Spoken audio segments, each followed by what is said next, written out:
Patrimonio de la Humanidad.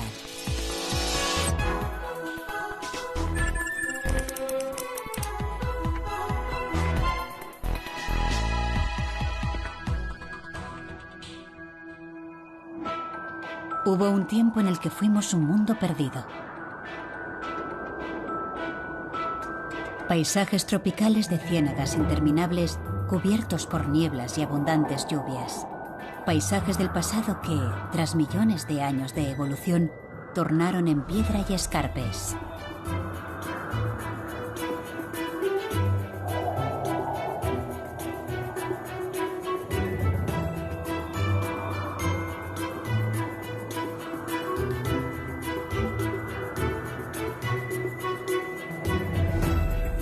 Cuenca, una gran mole caliza, un abismal farallón de roca, una montaña poblada de edificios elevada entre dos vaguadas, las profundas hoces de los ríos Júcar y Huécar, desnivel en estado puro.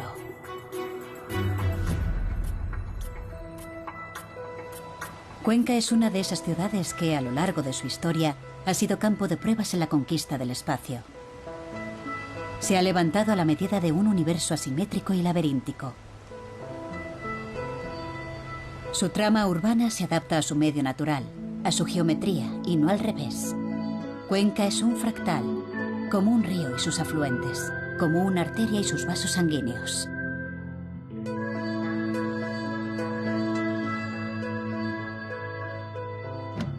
La ciudad que hoy contemplamos se fundó bajo dominio islámico, Al-Madinat Kunka. Su auge se debió al aprovechamiento de la geografía defensiva de las hoces, su muralla natural. Y sobre todo a la gestión y uso de sus aguas. Con una población en aumento, era necesario mejorar el sistema de abastecimiento. La solución, un acueducto. Se trazó desde una cueva cercana, remontando la hoz del Huécar. Para conducir el agua, se talló la roca de los precipicios, salvando tramos con altos arcos de obra.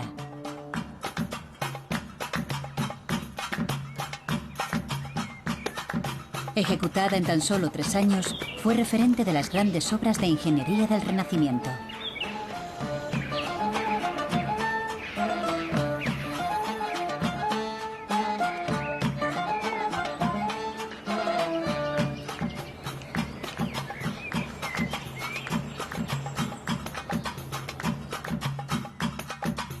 El agua entraba a la ciudad por su parte más alta y las canalizaciones llegaban hasta la Plaza Mangana, para muchos el corazón histórico de Cuenca.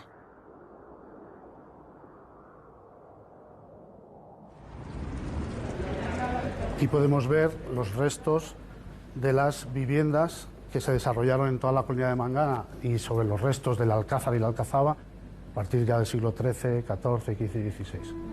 Y podemos ver cómo los muros arrancan directamente apoyados desde la roca. Otro elemento importante, característico de todos estos yacimientos, que son los aljibes. Se trata de depósitos de abastecimiento de agua. Tener en cuenta que en aquellos años no había agua corriente como tenemos ahora. Entonces se almacenaba el agua, se hacían estos pozos y se almacenaba el agua para luego todo el consumo humano. Dentro del yacimiento tenemos otros 7 aljibes y hay más repartidos también por todo el casco antiguo.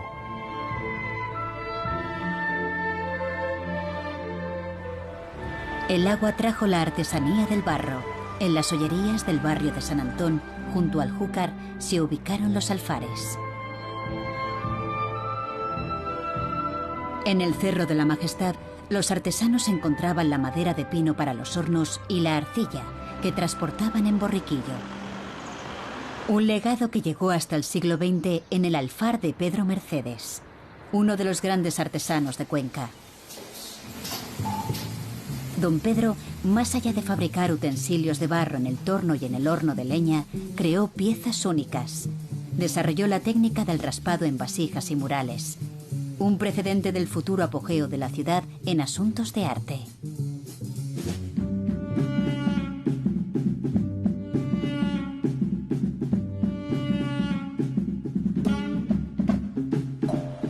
En tiempo de los Reyes Católicos, Cuenca era una ciudad en expansión ganadera que exportaba alfombras y paños. Pero la peste, las plagas y la sequía provocaron el desastre. Los precios se dispararon y cayó la trashumancia. La escultura del pastor de las Huesas del Vasallo es guardiana universal de aquellos rebaños y esplendores.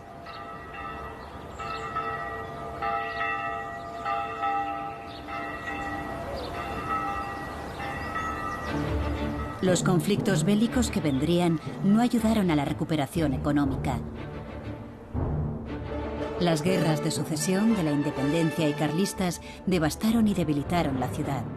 La Cuenca actual es la del siglo XIX. La calle Alfonso VIII es su arteria principal, frontera entre las dos zonas urbanas, la vieja y la nueva.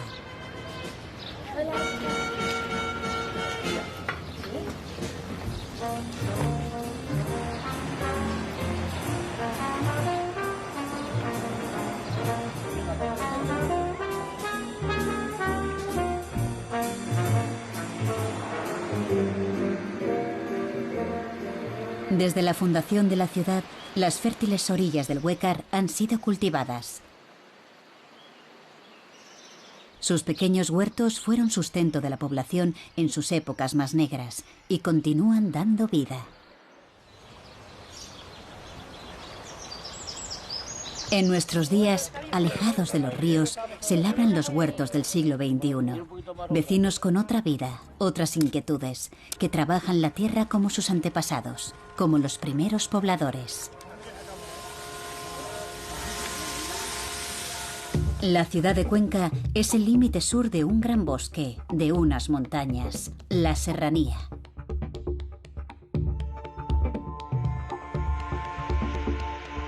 Cerros y desniveles que han llegado a nosotros con sorprendentes formas, testigos pétreos de la fragilidad de estas tierras. Su piedra es la caliza, base mineral erosionada y creadora de ciudades del paisaje. Los callejones de las Majadas. La ciudad encantada.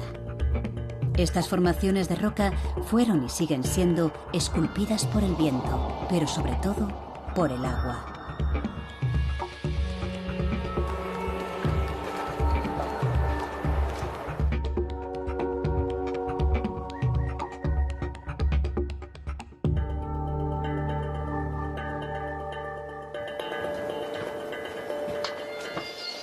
Aquí, la vegetación escala. Hiedras y tejos centenarios trepan y se aferran a las grietas y recovecos de la roca. Encuentran refugio entre estos monumentos naturales de inestable destino.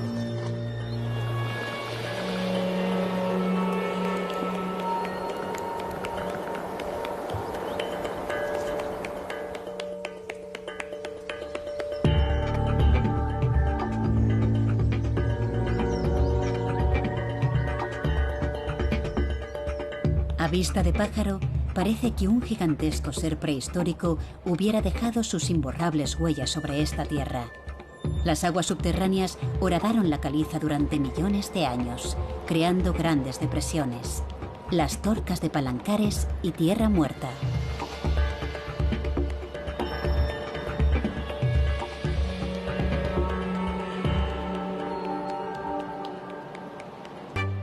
Un mar de pino sustituye a los helechos arbóreos gigantes y a las plantas acuáticas.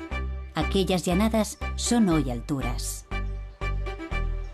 Ambientes de montaña agrestes, salvajes, que atesoran una valiosa y rica diversidad de vida.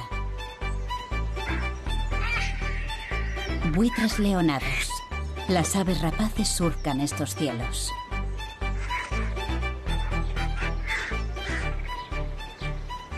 En tierra firme abundan los grandes herbívoros.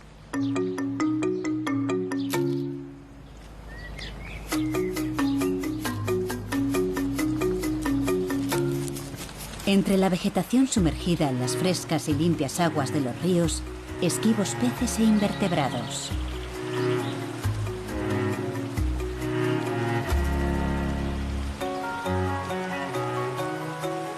Aquí vivieron los grandes mamíferos ibéricos hace cientos de años.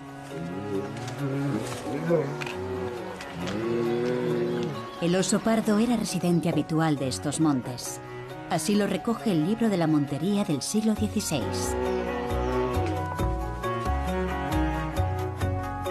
Hoy podemos ver osos en el Osquillo, lejos del límite de su distribución actual, más al norte peninsular. Es un parque cinegético orientado a la conservación y la educación ambiental. Orografía osca y de difícil acceso. Es el significado de Osquillo.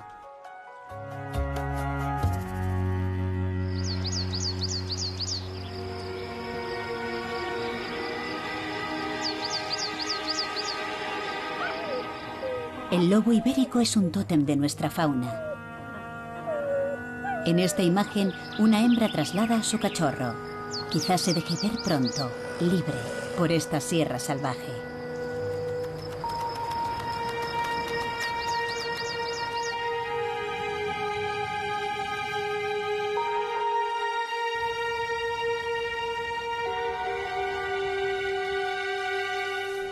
Pero si aún nos remontamos mucho más atrás, lo que es toda la parte de Cuenca, que ahora encontramos eso a unos 1000 metros de altitud aproximadamente sobre el nivel del mar, lo que es la parte de la ciudad, llegó a estar, digamos, cubierta totalmente por lo que sería el mar de Tecis, ¿no? Un mar gigantesco en el que había una gran cantidad de animales, gran cantidad de dinosaurios y animales prehistóricos, ¿no? Animales que vivían y que se acercaban a estas zonas. Hasta que ya hace 65 millones de años, con la orogenia alpina, toda esta cantidad de material que vemos a nivel del mar sube, se eleva hasta esta altitud actual de Cuenca. Y a partir de ahí, evidentemente, un proceso cambiante. El paisaje de Cuenca, evidentemente, ha cambiado mucho, ¿no? Bien ya desde teniendo en cuenta las propias hoces, ¿no? Las hoces de los ríos lo que son es la formación del río, cómo va quedando encajonado poco a poco al colocarse un caudal de agua sobre una zona de caliza, de manera que tenemos que imaginarnos cómo los ríos Júcar y Huécar, que actualmente vemos tan abajo, llegaron a estar en la parte mucho más alta de la ciudad, ¿no?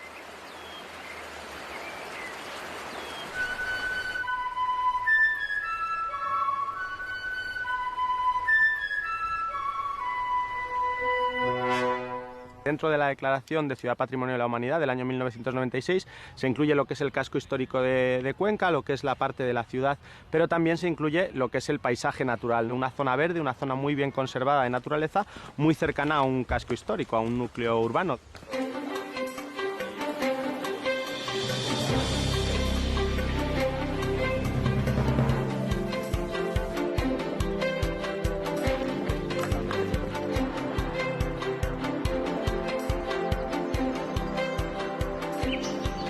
Por lo que es todas las orillas de la ciudad, por todas las zonas, tenemos una serie de senderos, una red de senderos que recorre tanto desde las partes bajas de los ríos hasta las partes altas.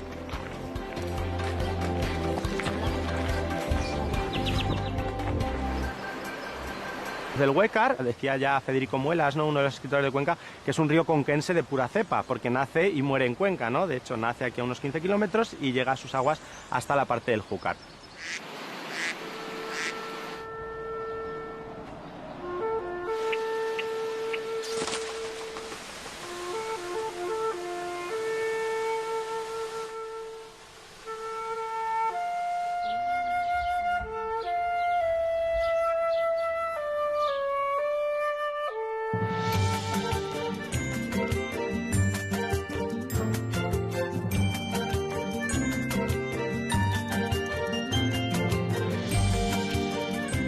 Celtíberos y romanos fueron los primeros habitantes de este rincón peninsular y sembraron un fértil engranaje cultural. Más de 20 siglos después, esta vieja ciudad alberga el arte moderno español más vanguardista.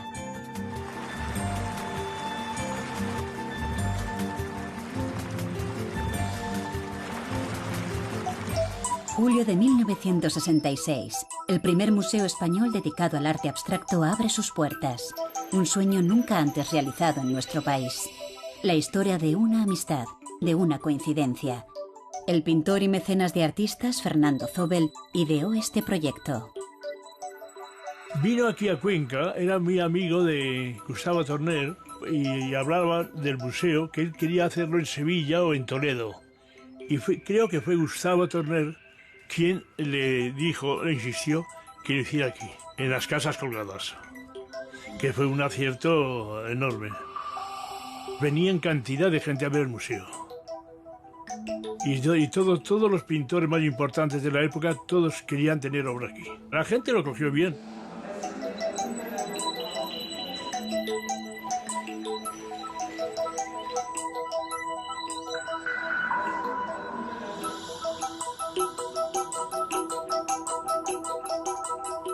Zóbel siempre creyó en el arte abstracto español.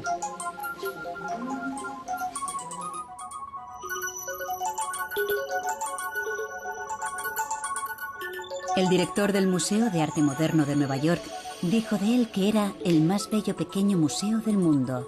Un museo diseñado por artistas y para los artistas, fascinados con la ciudad y con el paisaje. Pues fijaros, en esta sala tenemos 3 piezas que representan los 3 tipos de abstracción que prácticamente se pueden ver por el museo. A la derecha tenemos una pieza de Pablo Palazuelo de abstracción geométrica. Enfrente una pieza de Tapis que representa la abstracción matérica.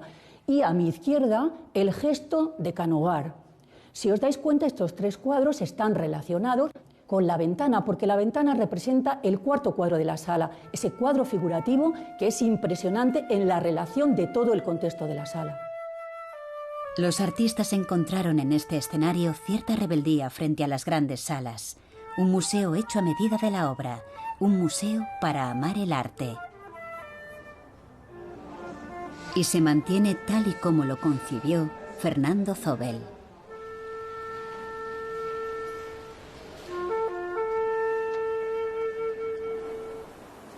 Antonio Pérez fue uno de los jóvenes atraídos por este pulso cultural. Fijó su residencia en la ciudad y en 1998 abrió al público una fundación que lleva su nombre. Mi museo es diferente al del Museo de Arte Abstracto, que es más en la época de la abstracción española.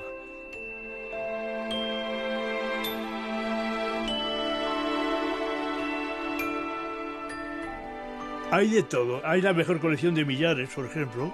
Hay muchos auras, hay pintores modernos, hay pintores asiáticos.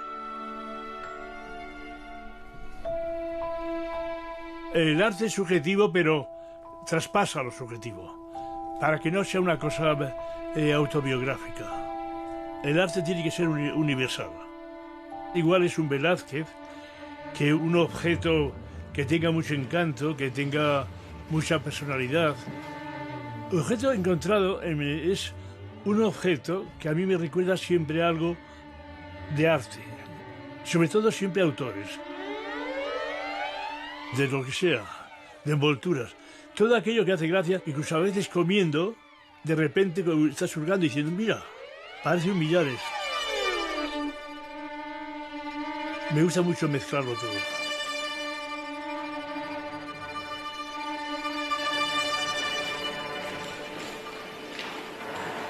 Yo creo que de lo único que he hecho es enseñar a mirar.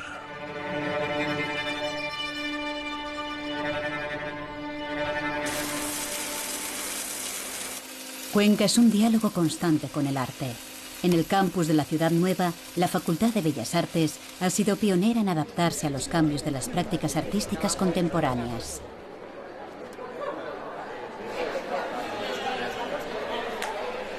Que es una escalera de no fraguado. Sí, y por eso se va a ir agrietando. Sus laboratorios de fotografía, vídeo y cine, sus talleres de escultura, pintura o grabado, son cantera de artistas. También recibe estudiantes extranjeros en intercambio gracias a un plan de estudios que aumenta cada día en reconocimiento.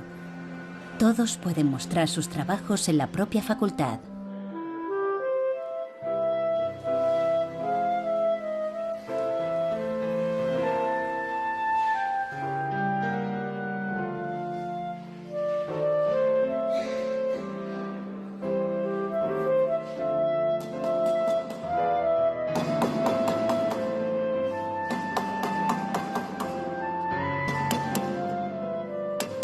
También pueden verse los trabajos de fin de carrera en escuelas de arte del casco antiguo.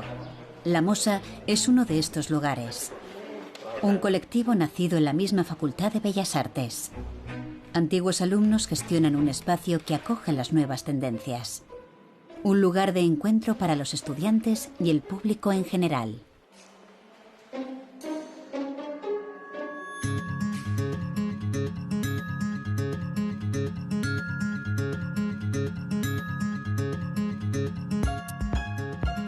Gracias al impulso del Museo de Arte Abstracto, Cuenca se convirtió en una ciudad vinculada a un movimiento artístico. Una isla en el panorama cultural franquista. 50 años después, Gustavo Torner diseñó su propio espacio en la iglesia gótica de San Pablo.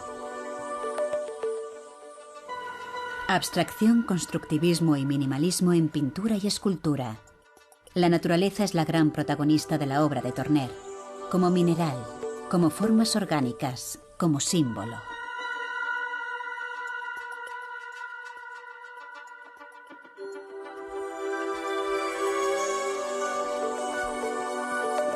La luz ha sido una de las obsesiones recurrentes en su evolución como artista, como lo fue para aquellos que construían catedrales.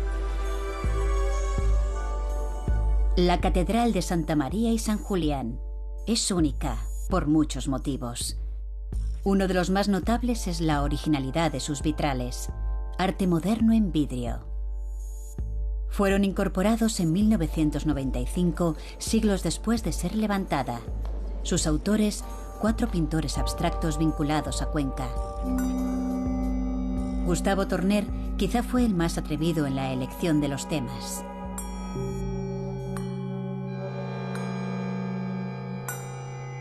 En su serie de La creación, la ciencia es la gran protagonista. La física a través del Big Bang. Círculos amarillos que representan las partículas cósmicas de la gran explosión. La biología en vitrales que simbolizan nuestro código genético, la doble hélice de ADN, el origen de la vida, el origen del ser humano.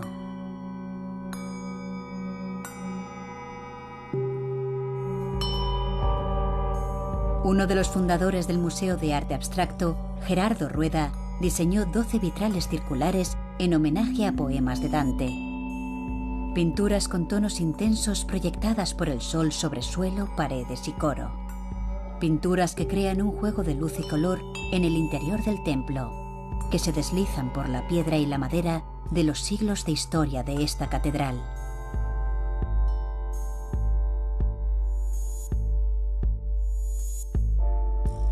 Henri de Chanet, profesor francés de la Escuela Taller de Cuenca, realizó 30 obras tomando como tema la palabra divina. Y Bonifacio Alfonso escogió el Génesis como leitmotiv. Trabajó en sus vidrios como en un lienzo y volvió a pintarlos una vez instalados en los muros.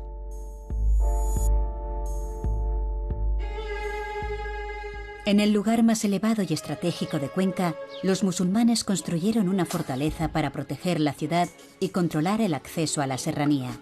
La Alcazaba ocupó el espacio del actual castillo.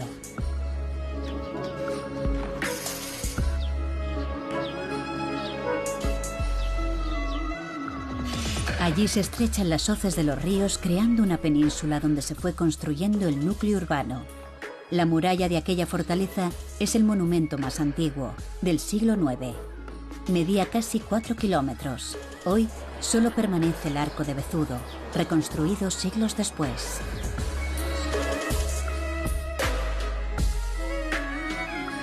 Lo primero que llama la atención del viajero es la Torre Mangana.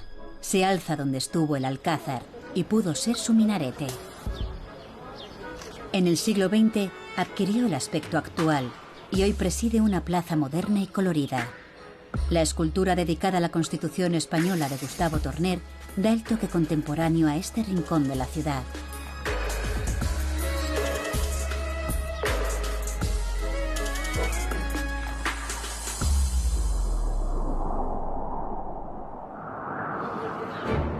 El 21 de septiembre de 1177, día de San Mateo, las tropas cristianas tomaron Cuenca tras 9 meses de duro asedio.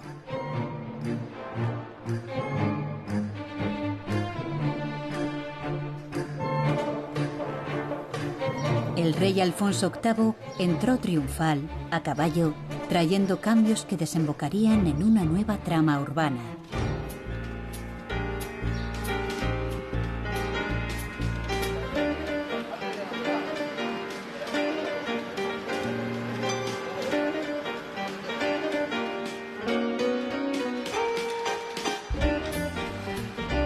Con la Reconquista, los talleres de artesanos y tiendas de mercaderes se alternaron con las casas palacio que alojaban a familias de la nobleza. Fachadas de vivos colores y blasones de piedra realzan el porte de estas viviendas de las calles Alfonso VIII y San Pedro.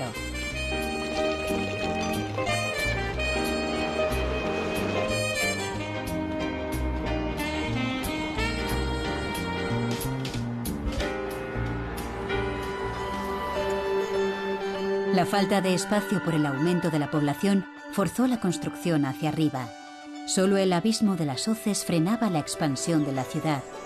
Este hecho dio lugar a la aparición de rascacielos. Sí, hay rascacielos en Cuenca. Se dice que fueron los edificios más altos de la Edad Media.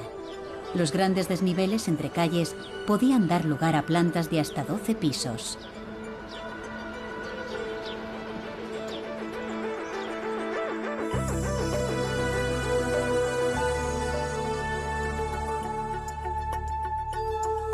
Las viviendas más famosas de Cuenca no son rascacielos, pero también se asoman a un profundo talud, las casas colgadas, imagen de aquellas que buscaban suelo al límite del farallón rocoso en el siglo XV. Identifican a la ciudad en el mundo.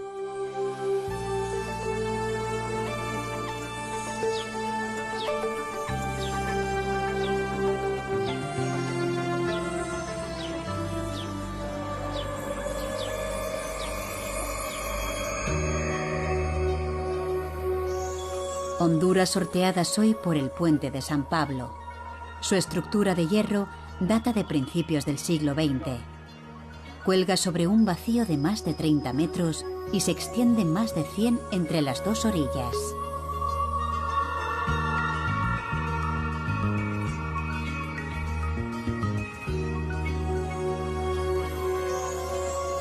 Una de las casas colgadas, la Casa de la Sirena, cuenta con leyenda propia.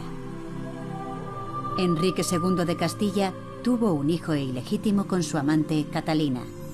Un hechicero vaticinó que ese hijo, algún día, podría arrebatarle la vida. Atemorizado, Enrique hizo que sus hombres se llevaran al niño. Desesperada, Catalina se suicidó lanzándose al vacío de la hoz. En las frías noches de invierno aún se escuchan los lamentos de Catalina como cantos tristes de sirena.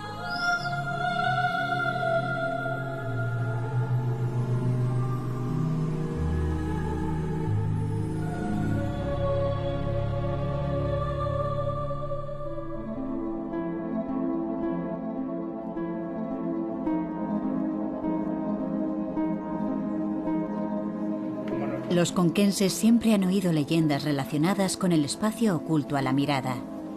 Túneles donde se cometían crímenes o se hacían desaparecer prisioneros. Los arqueólogos están reescribiendo la historia de esta cuenca subterránea. Empiezan a salir a la luz refugios de la guerra civil, como el túnel de Alfonso VIII, que puede visitarse.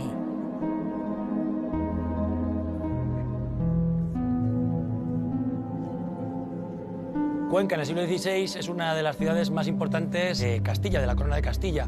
Vive un momento de máxima expansión, como se queda sin espacio dentro de la muralla la gente para habitar, decide hacer una pillería, que es echar vigas de un lado para otro de la calle y generar las habitaciones que les faltan.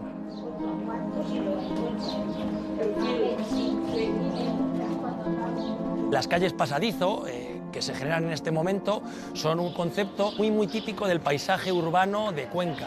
Están por todas partes en el casco antiguo. Por ejemplo, en la que aquí estamos es uno de los ejemplos mejores que han llegado hasta el siglo XX y XXI. A finales del siglo XVI, por orden de Felipe II, se levantó este edificio para convertirse en sede de la Inquisición, uno de los pocos construidos expresamente para esta función. El Santo Oficio desempeñó en él su labor hasta el siglo XIX. También fue cárcel muchos años. En sus muros queda escrito el penar de aquellos presos. Es tan grande mi pena y sentimiento en esta prisión triste y rigurosa, ausente de mis hijos y mi esposa, que de puro sentillo no lo siento.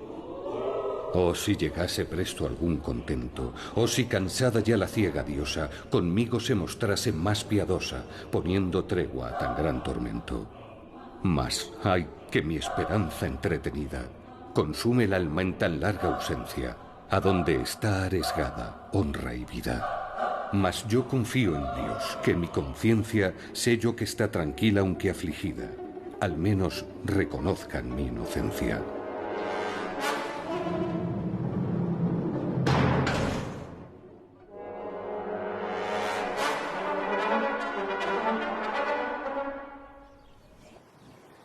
Durante la Guerra de la Independencia, el edificio del Tribunal de Cuenca quedó en gran parte destruido. Varias reformas dieron lugar al actual, sede del Archivo Histórico Provincial.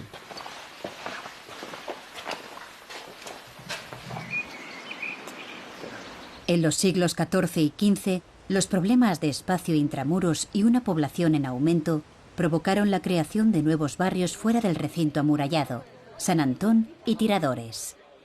Con los cambios en la sociedad en los 500 años siguientes y la llegada del ocio a nuestros días, la gente abandonó el casco viejo para residir en la ciudad nueva, aguas abajo.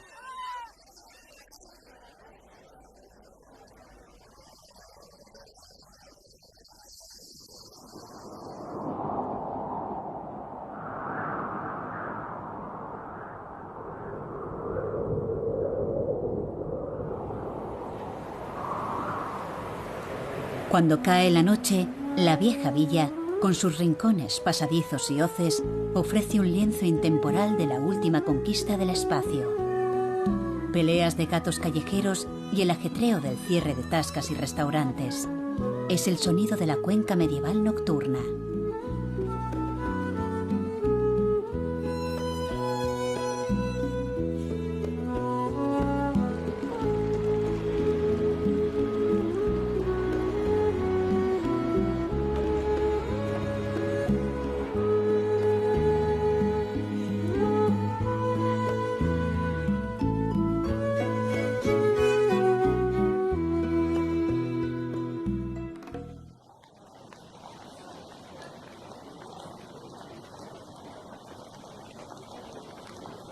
La Catedral, Semana Santa.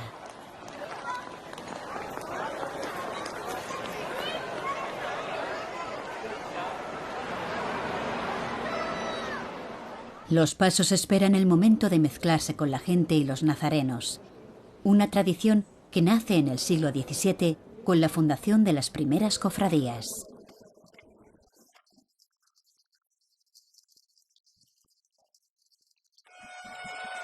Viernes Santo.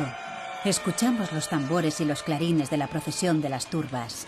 Así se conoce popularmente la procesión del Camino del Calvario de Cuenca. No siempre el tiempo acompaña. A pesar de la lluvia, un año más, se ha cumplido con el ritual.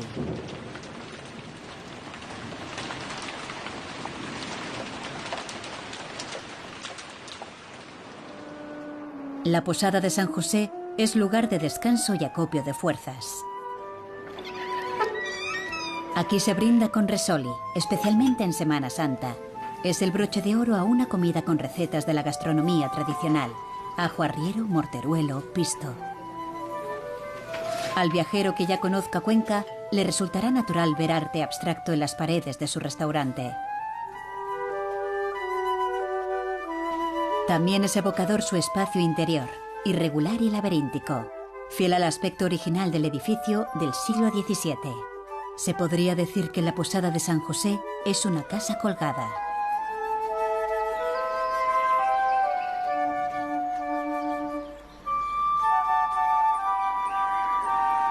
La ciudad celebra, en los mismos días, dos eventos declarados de interés turístico internacional: la Semana Santa y la Semana de Música Religiosa. En el moderno Teatro Auditorio se marca el ritmo cultural de la ciudad, un imprescindible. Su sello de identidad es el estreno de composiciones originales cada temporada.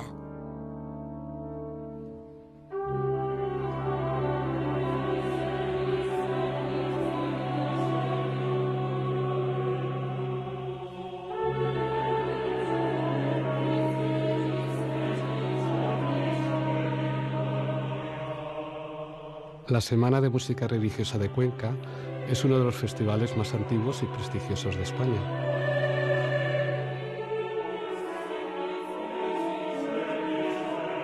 La música es un derecho universal y con la inspiración, con su belleza, puede transformar irreversiblemente el alma de las personas. ¿Qué hemos hecho? Pues realmente llevar varias líneas que hemos llamado la Semana Música Religiosa Cercana, que hemos abierto ensayos, conferencias, masterclass, lo hemos abierto al público gratuitamente. Además actuamos en residencias, hospitales para ese público que no tiene la oportunidad de acercarse a los auditorios, hacer conocer lo que es el festival en sí de la Semana Música Religiosa de Cuenca. Hasta 8 siglos de historia del arte pueden contemplarse en la catedral, pero el peso y el paso de la historia hicieron que fuera destruida y levantada en varias ocasiones.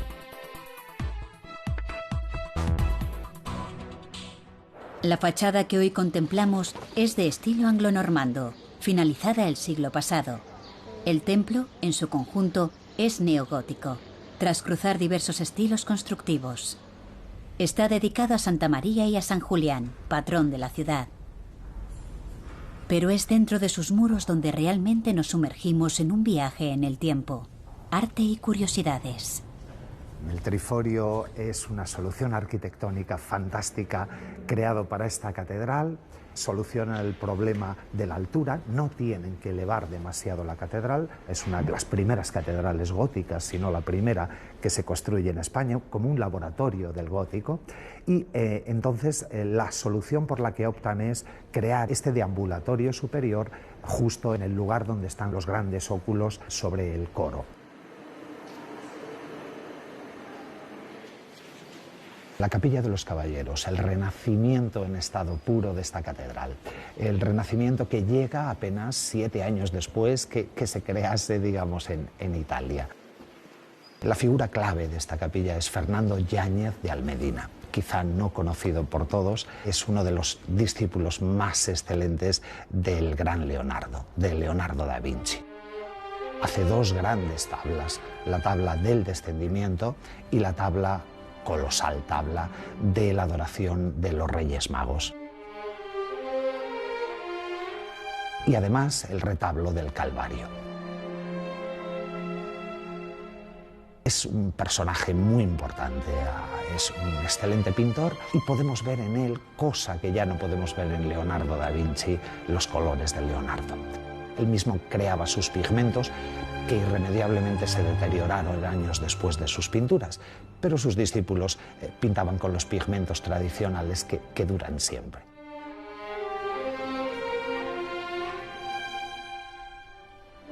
La sacristía acoge la Virgen de la Leche, una inusual imagen de la Virgen amamantando al niño.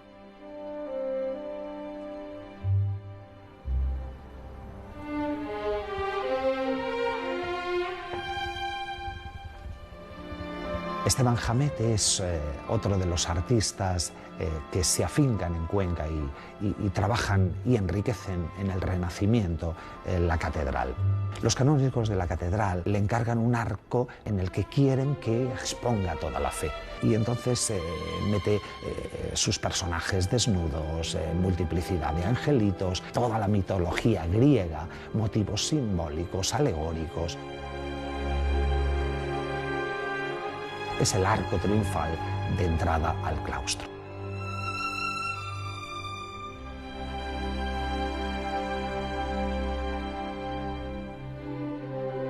En una última cena tallada en madera de nogal en la capilla de Santa Elena, en lugar de poner el cordero pascual, parece que lo que puso es un cochinillo, ¿no? Animal prohibidísimo para los judíos, para los católicos también, en Cuaresma, ¿no? Estas son bromas, pequeñas bromas, que Esteban Jamete introducía porque era un hombre de un espíritu fuerte, pero un artista inconmensurable.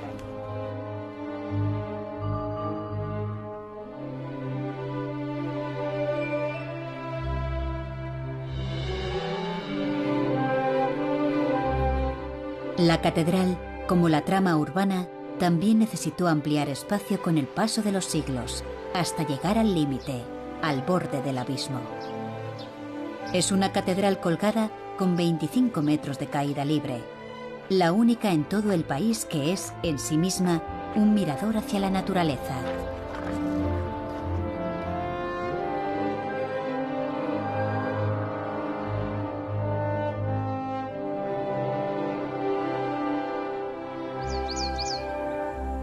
Cuenca es tierra de fósiles, un vergel para los paleontólogos.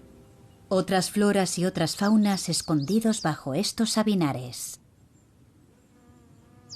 Digo yo que este raquis que llega hasta aquí te marca el peciolo más o menos a esta altura, ¿no? Y entonces a escasos kilómetros de la ciudad se encuentra el yacimiento de las Ollas, descubierto en los años 80. Es referente mundial de un periodo geológico concreto, el Cretácico inferior. Aquí se han encontrado hasta 200 especies de seres vivos, desde lechos de hojas gigantes hasta espectaculares dinosaurios.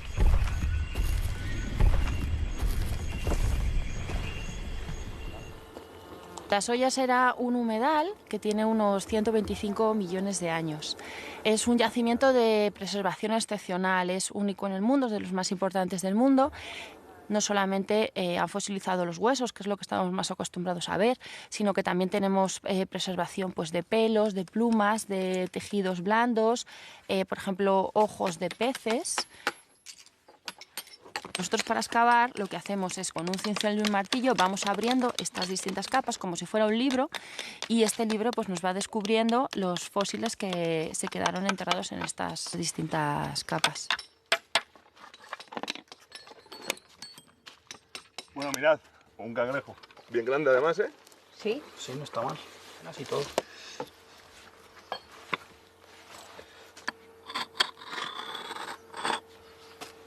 El dinosaurio Pepito, Concavenator, que es su nombre científico, se descubrió justo aquí donde estamos sentados. Su nombre significa el cazador jorobado de Cuenca.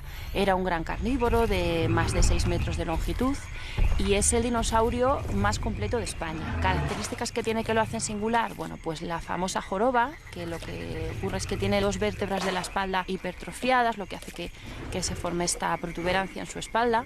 Unas marcas que tiene justo en el antebrazo, en este hueso de aquí, equivalente a nuestro cúbito.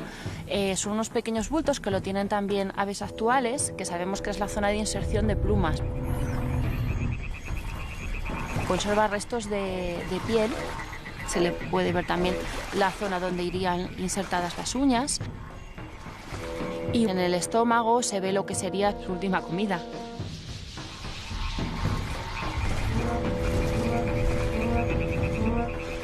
Aquí tenemos a Pepito. Su esqueleto está aplastado y acostado hacia su lado izquierdo. La roca en que se descubrió estaba fragmentada y su reconstrucción fue un rompecabezas.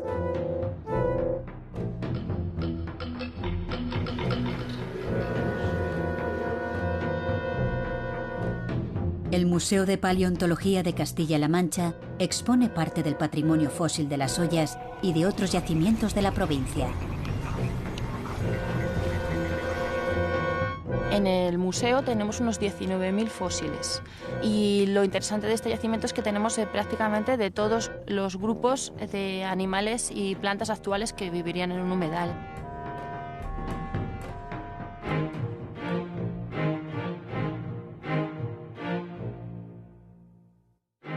Además de Concavenator, aquí en las Ollas también se descubrió Iberomesomys. Es un pequeño pajarito del tamaño de un gorrión y fue bastante importante su publicación en los años 80 porque se demostró que las aves en realidad provienen de los dinosaurios.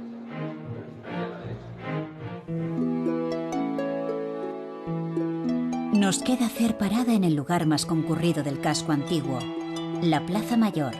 Todo visitante pasa por aquí. Ensanches y transformaciones nos entregan hoy un espacio multicolor. Las fachadas recuerdan el pasado de la ciudad como adalid de la industria textil. La catedral comparte protagonismo con el convento de las Petras y con el ayuntamiento.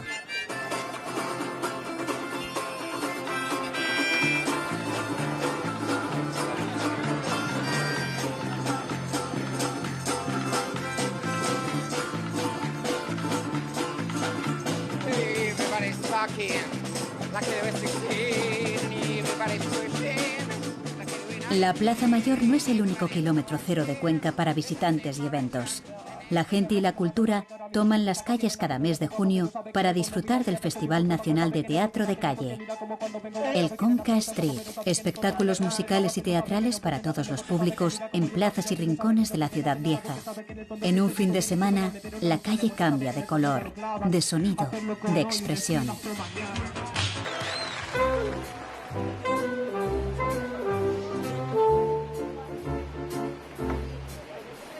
La primavera y el verano son tiempo de actividades al aire libre.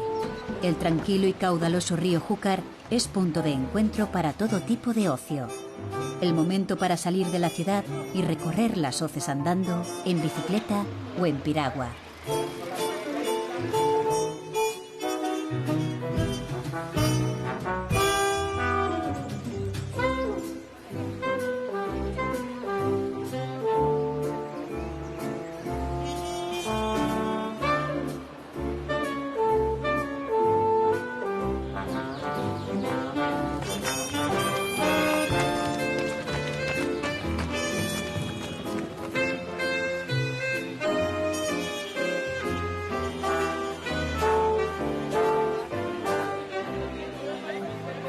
Los conquenses dejan las preocupaciones en casa y conquistan calles y plazas día y noche.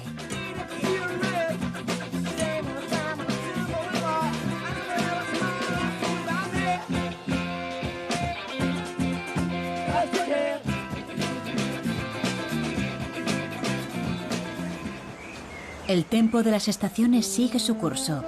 Las lluvias cambian el habitual verdor de Cuenca por una sinfonía de colores intensos. Cada otoño, el paisaje se transforma, pero el arte permanece. En su viaje a la Alcarria, Camilo José Cela escribió palabras intemporales, hoy reconocibles en lo que vemos y sentimos al visitar la ciudad, por siempre ya, patrimonio de la humanidad. Cuenca abstracta, pura, de color plata, de gentiles piedras, hecha de hallazgos y de olvidos, como el mismo amor, cubista y medieval, elegante, desgarrada, fiera tiernísima, como una loba parida, colgada y abierta. Cuenca, luminosa, alada, airada, serena y enloquecida, infinita, igual, obsesionante, hidalga. Vieja Cuenca.